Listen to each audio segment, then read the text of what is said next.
담배를 많이 피시는 분들, 그런 분들은 첫 번째 단계에서 임플란트가 페일되는 경우도 사실 있고요. 임플란트 시술 후 정기 검진이 굉장히 중요합니다. 이거에 따라서 임플란트 수명이 결정이 되는 거죠.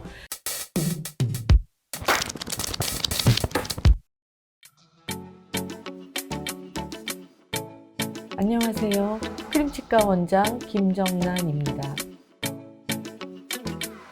적지 않은 시간과 비용을 들여서 잘 심어 놓은 임플란트, 오래 잘 쓰는 것이 무엇보다도 중요하겠죠. 보통 임플란트 한 번 심으면 얼마나 써요? 라고 질문들 많이 하시는데요. 오늘은 임플란트를 오래오래 잘 쓰기 위해서 시술 후 어떻게 관리하는 것이 좋은지 함께 알아보는 시간을 가져보겠습니다.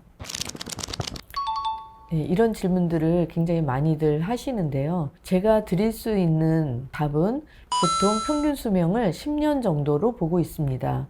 시술 후 어떻게 관리하느냐에 따라 임플란트의 수명이 10년보다 짧을 수도 있고 10년보다 길고 15년, 20년까지도 쓸 수 있습니다. 필요한 거는 오래 쓰도록 노력하는 것입니다. 임플란트는 치아를 대신하기 때문에 치아와 같은 위치에 있고 치아와 똑같이 플라그가 생길 수 있습니다. 플라그는 양치를 했어도 덜 닦인 부분에 치태 같은 거가 남아있는 거를 플라그가 하는데요.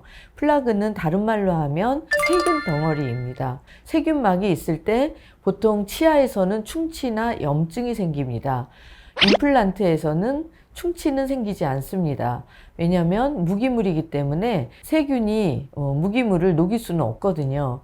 그러나 임플란트 주위에 플라그가 끼면 잇몸에는 염증은 생길 수 있고요. 임플란트 주위염이 생길 수 있습니다. 치아에 비해서는 플라그가 덜 끼긴 하지만은 플라그가 생겼을 때 염증은 좀 더 일어날 수 있습니다. 너무 심한 외력이 가해졌을 때 깨질 수 있습니다. 임플란트가 이렇게 생겼는데요.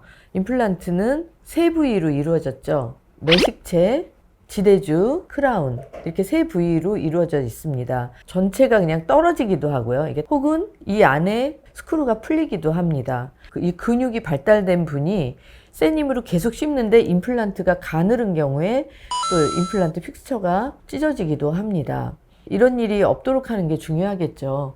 그렇다면 임플란트를 첫 번째는 제대로 심는 게 첫 번째이고요. 두 번째는 과도한 힘에 의해서 깨진다고 했잖아요. 그런 힘이 가해지지 않도록 하는 것이 좋습니다. 외상은 당연히 피해야 되는 거고요. 음식 중에서 너무 질긴 거, 예를 들면 아주 딱딱한 누룽지, 마른 오징어 이렇게 질긴 음식들은 피하는 것이 좋습니다. 처음에는 조금 부드러운 음식을 드시는 게 좋습니다.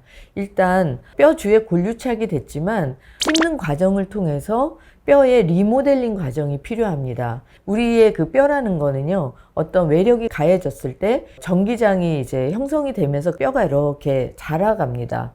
힘을 잘 받기 위해서 그 형태로 자라가는데요. 그 사이에는 적당한 힘을 가해졌을 적에 더 많은 뼈가 생기는 리모델링 과정이 생기기 때문에 처음에는 너무 딱딱하고 질긴 음식보다는 가능하면 부드러운 음식을 드시는 게 좋은데요. 그렇다고 뭐 두부만 드시라는 거는 아니고요. 너무 질긴 거, 이런 것만 피하시라는 겁니다.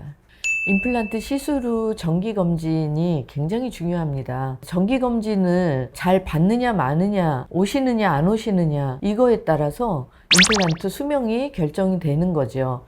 처음에 임플란트 이제 보철을 하고 나서는요, 그때는 좀 더 자주 이제 체크를 하게 됩니다. 뭐 한 달, 3개월, 6개월, 1년 이렇게 체크를 하면서 1년 동안 뼈가 이제 리모델링 될 때까지 교합 조정도 하면서 잘 유지를 하고요. 그 이후에도 역시 이제 정기 검진을 받아야 되는데 정기 검진은 사실 개인에 따라서 전신 질환이 많고 양치를 할 능력이 좀 적고 그리고 염증에 대해서 취약한 분들이 계시다. 이러시면은 3개월에 한 번 오셔도 상당히 좋고요.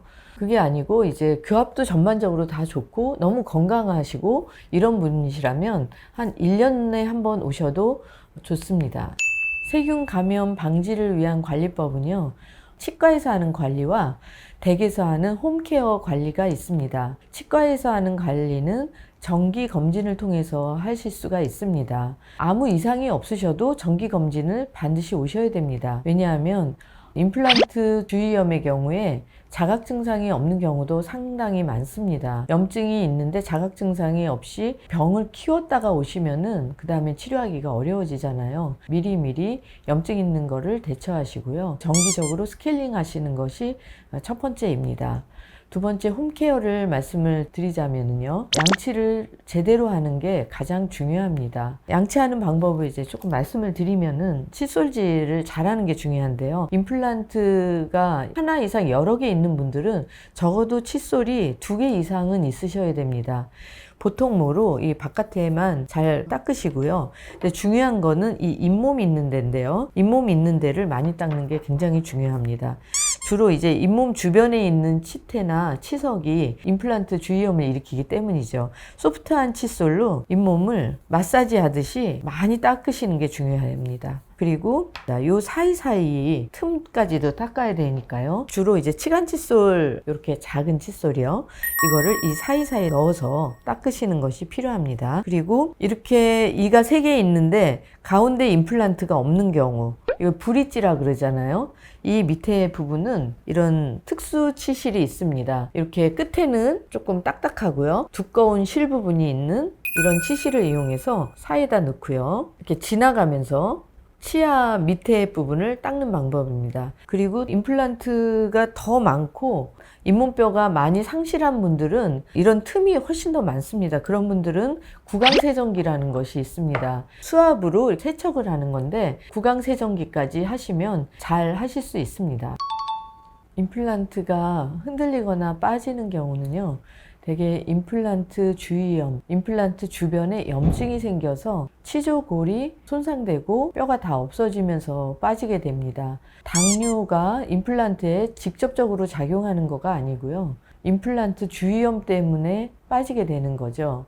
임플란트 주위염의 원인은요. 1차적인 원인은 치태, 플라그, 치석 이런 것들이 끼었을 때입니다. 관리를 잘 안 하고 양치를 잘 안 하고 그런 경우에 이제 임플란트 주위염이 생기는데요. 양치를 잘 하시고 잘 관리를 하신다 그러면 당뇨가 있으셔도 임플란트 주위염이 생기지 않습니다.